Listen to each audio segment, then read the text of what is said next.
For centuries, William Shakespeare has been hailed as the greatest playwright of all time. His works, from Hamlet to Macbeth, have shaped literature, culture, and even the English language itself. But what if Shakespeare wasn't actually the man behind these masterpieces? What if the name we associate with such brilliance was merely a mask for someone else? This is the Shakespeare authorship question, a historical puzzle that has fascinated scholars, historians, and conspiracy theorists alike. In this video, we will explore the controversy, the key figures suspected of writing Shakespeare's plays, and the scientific methods used to analyze the authenticity of his works.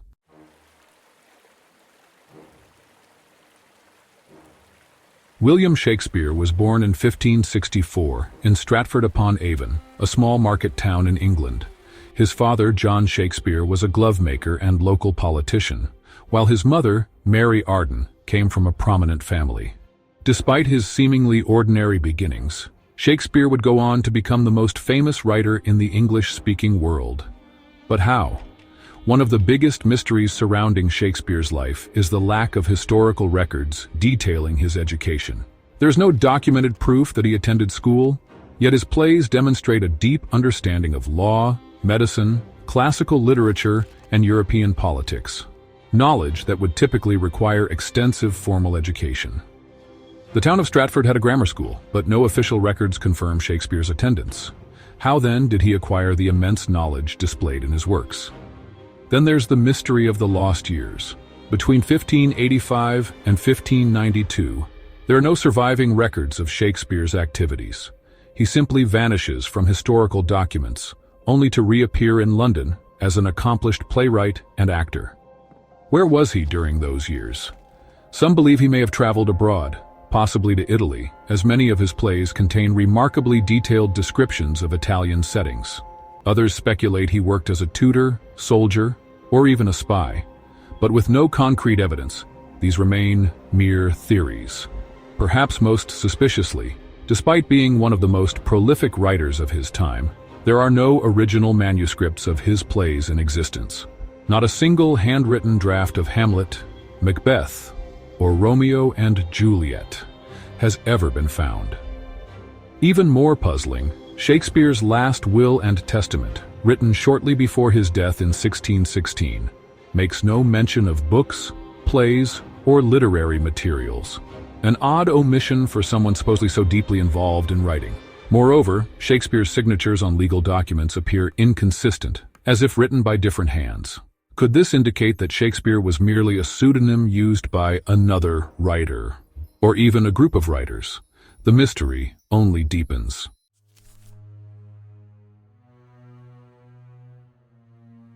The Shakespeare authorship debate proposes that someone else, perhaps a noble or a scholar, used Shakespeare as a front. Here are some of the most famous candidates. Edward de Vere, 17th Earl of Oxford.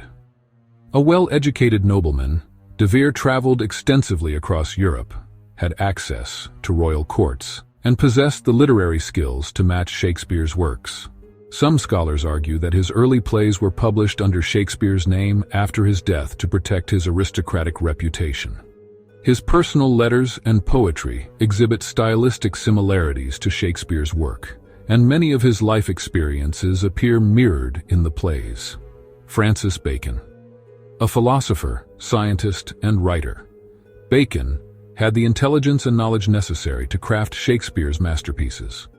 Supporters of this theory point to coded messages hidden in Shakespeare's texts that allegedly reveal Bacon as the true author. Some believe that Bacon, being a political figure, chose anonymity to avoid conflict with his status. His interest in philosophy and classical literature aligns well with the themes explored in Shakespeare's plays. Christopher Marlowe. A brilliant playwright who was supposedly killed in a tavern brawl in 1593, Marlowe's death remains shrouded in mystery. Some theorists believe he faked his death and continued writing under Shakespeare's name to escape political persecution. Marlowe's plays bear strong thematic and linguistic resemblance to Shakespeare's early works, leading some to speculate that he either influenced or outright continued writing under the pseudonym of Shakespeare. Mary Sidney Herbert. One of the few women proposed as the true author, she was a highly educated aristocrat with deep literary knowledge and access to resources beyond what Shakespeare himself would have had. As a patron of the arts, she was well versed in poetry and had strong ties to literary circles, making her a compelling candidate.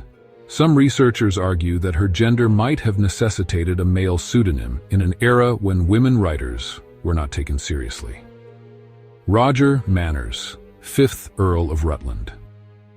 Another candidate with extensive education and European travels, Manners had the background and resources to craft the elaborate narratives seen in Shakespeare's plays.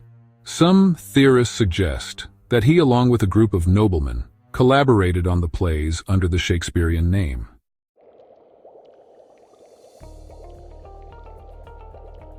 Modern researchers have used advanced forensic techniques to investigate the Shakespeare authorship debate. Computational linguistics, stylometry, and textual analysis have provided insights into writing patterns, vocabulary, and syntax in Shakespeare's plays. These methods compare Shakespeare's work to that of the proposed candidates. One of the most compelling findings comes from stylometric analysis, which has revealed that Shakespeare's works share strong similarities with those of Oxford and Bacon. Certain unique phrases, word choices, and metrical structures appear more frequently in their known writings than in the works of other playwrights of the time. Computational text analysis uses algorithms to compare frequency patterns of words and phrases, revealing striking correlations between Shakespeare's works and other authors. Some studies indicate that Oxford's vocabulary and writing style align more closely with Shakespeare's texts than with any other known author from the period. Another tool, forensic handwriting analysis, has attempted to match Shakespeare's known signatures with manuscripts of the era.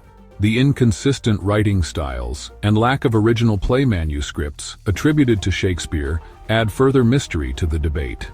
Additionally, forensic examinations of early Shakespearean quartos suggest that multiple hands may have contributed to these texts, lending credibility to theories of authorship collaboration.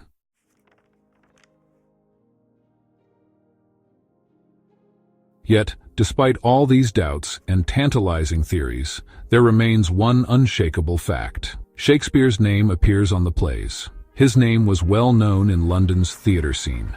He was acknowledged as a writer in his own time. Could all of this truly be a deception?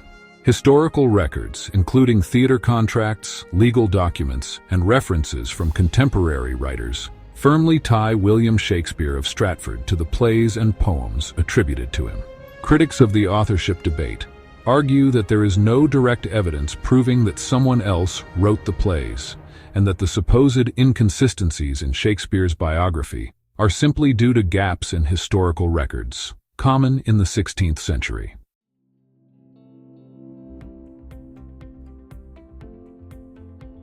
What do you think? Let us know your thoughts in the comments.